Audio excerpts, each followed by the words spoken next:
As I was growing up in Birmingham, Alabama, at a time when Birmingham was the most segregated city in the United States of America, we always looked forward to our observances of Black History Week. And we also look forward to singing the Black National Anthem. And you've heard the Black National Anthem, right? Lift every voice and sing till earth and heaven ring, ring with the harmonies of liberty. Let a resounding rise, high as the glistening sky, loud as the roaring sea. Sing a song full of the hope, full of the faith that the dark past has brought us. Sing a song full of the hope that the present has taught us, facing the rising sun till a new day is won.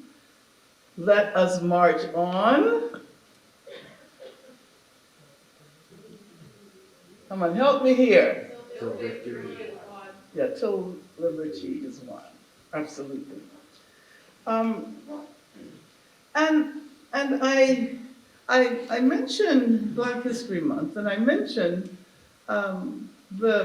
what was then called, well, then Black History Month was called Negro History Week, and what was called the Negro National Anthem, because those were two instances of efforts to provide hope at a time when it did not seem as if the world was going to change. And I remember Carter G. Woodson and all of the figures we celebrated during Black History Month. But eventually it became clear that Black History Month or Negro History Week or whatever you desire to call it was not so much about the celebration of individuals who had distinguished themselves, individuals who were Black, who had demonstrated that basically they were as intelligent as white people at a time when whiteness ruled supreme, when white supremacy was at least the law of the South and the ideology of the nation. It became apparent that as important as individuals are, and parenthetically, I always like to point out that individualism is very damaging to our society, but individuality is what we need. And as a matter of fact, individualism, which is a product of capitalism, if I had time, I would talk about that a little bit more, militates against individuality. But as I was saying, for too long, we have assumed that Black History Month is about individuals, when I think that the essence of Black history is collective struggle. And as a matter of fact, much of what has been achieved throughout the history of the African presence in the Americas, or most of what has been achieved through collective struggle. W.E.B. Du Bois points out that it was really Black people who engage in what he calls in his work, Black Reconstruction in America, what he calls a general strike, when people who were enslaved refused to work and took up arms during the Civil War. That part of the Civil War is generally not emphasized in history books that are that give you the dominant story. But just very quickly, because I see my time is running out, history is important. We inhabit history. History inhabits us. As a matter of fact, if we look at the current period when there are elements that are very similar to the efforts in the aftermath of the disestablishment of slavery to guarantee that white supremacy would continue to reign supreme between 1866 and 1877. Well, the Ku Klux Klan was founded in 1866, which was right after the end of the Civil War. So if people were under the impression that the end of the Civil War really meant liberation for Black people, that was not entirely correct. There was a period of reaction when we saw efforts to undo what had happened during the Civil War, just as we see now efforts to undo the progress. I was going to say the progress, but I think I should say the steps toward progress that emerged out of the struggles that took place in the 2020s. In 2020, with the mass uprisings that happened during the period of COVID, when more people participated in demonstrations against racism than ever before in the history of this country, when more white people stood up and said no to structural racism than ever before. And now what are we witnessing? I'm not suggesting that all of that has been undone, because history doesn't work in that way, but there are always those who want to, who are opposed to progress. And I would say, who want to reverse history even though that cannot be done, who want to reverse the progressive direction of history. And so why is it that we now see these conversations about whether Black history should be taught? And why Black history might make some white students feel guilty, but not if they identify with the progressive forces of history. And as a matter of fact, if I were really asked to describe the essence of Black history, I would say that it is not confined simply to the situation of people of African descent in this country, but rather it is about the struggle for democracy for everyone, democracy for all people. It is not, it is, we call it the Black liberation struggle, but it has never only been a struggle about Black liberation.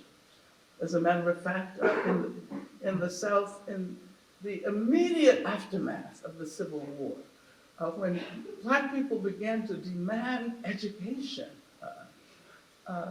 one of the first things that occurred was that a public school system was established in the South.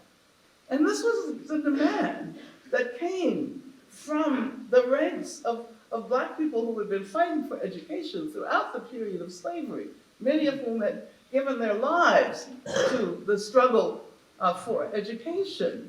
But when Black people finally succeeded in guaranteeing the establishment of a public educational system in the South, this was also the very first time that poor white people had the opportunity to send their children to school.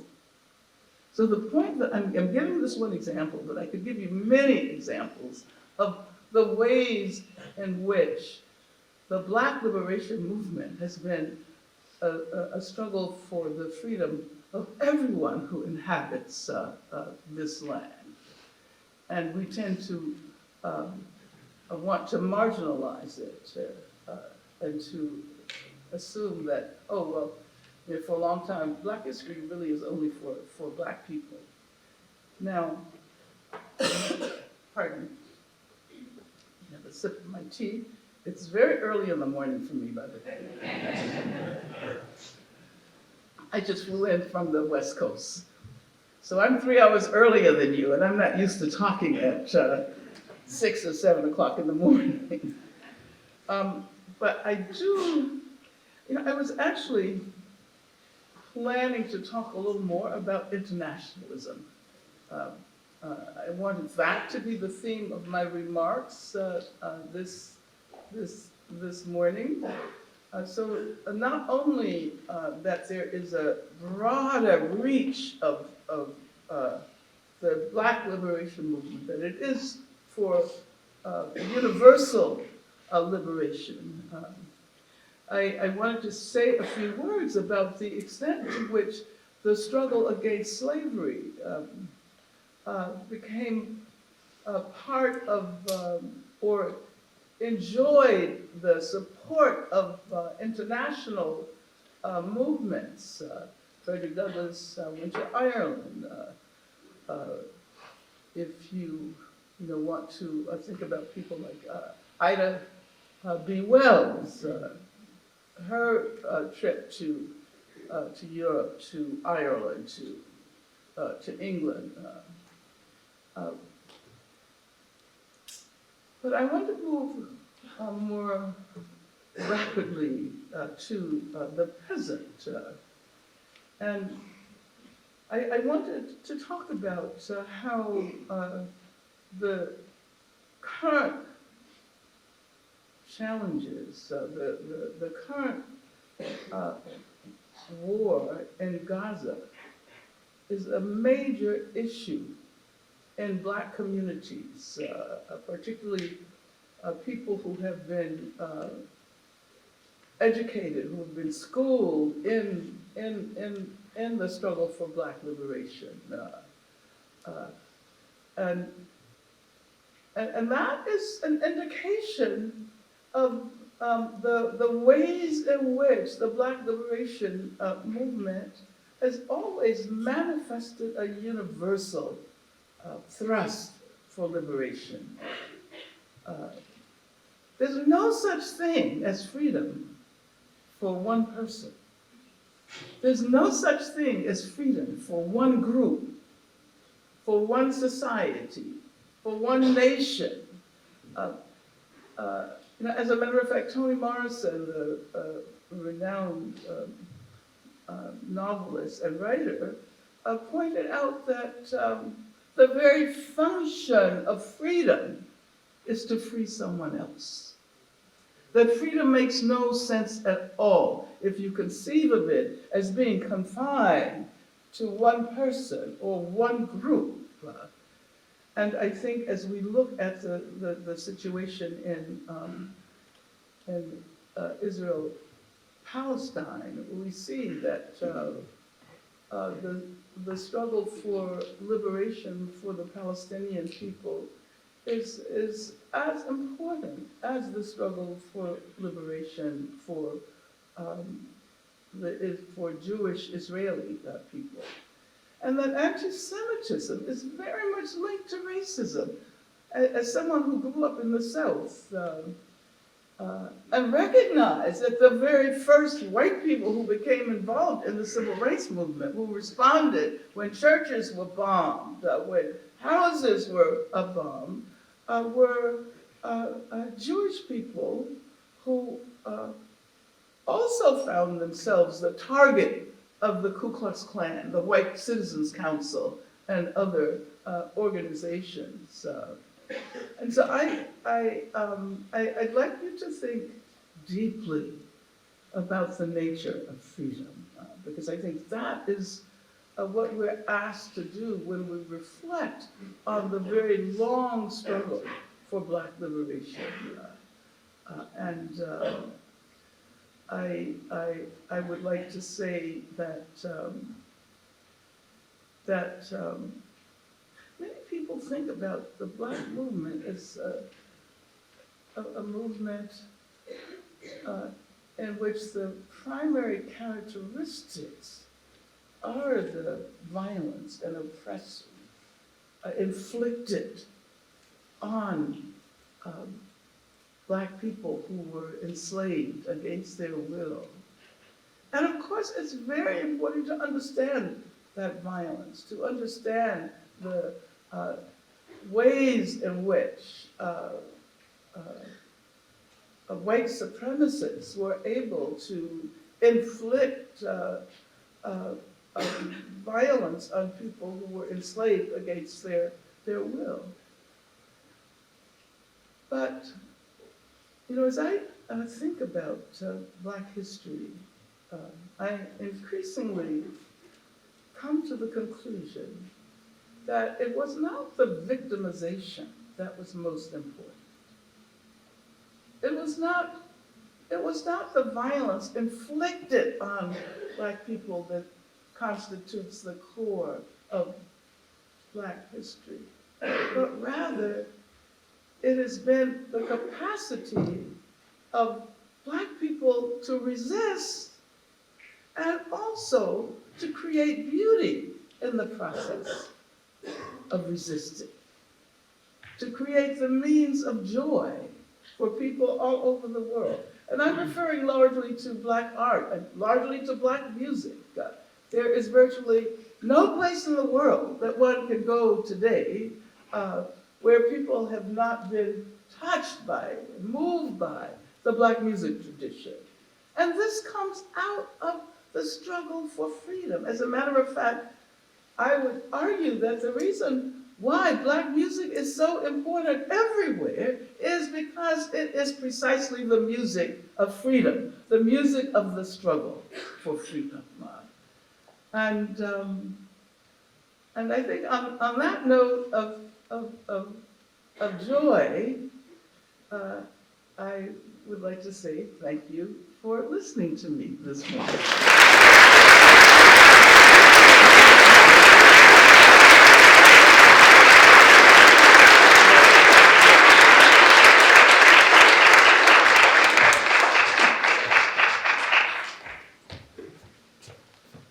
So, as Elise said, prior to Dr. Davis's keynote, there is a Q&A that'll happen in the black box. All are welcome, but we hope that you enjoyed this opportunity to just listen to a living legend. Be well, my friends.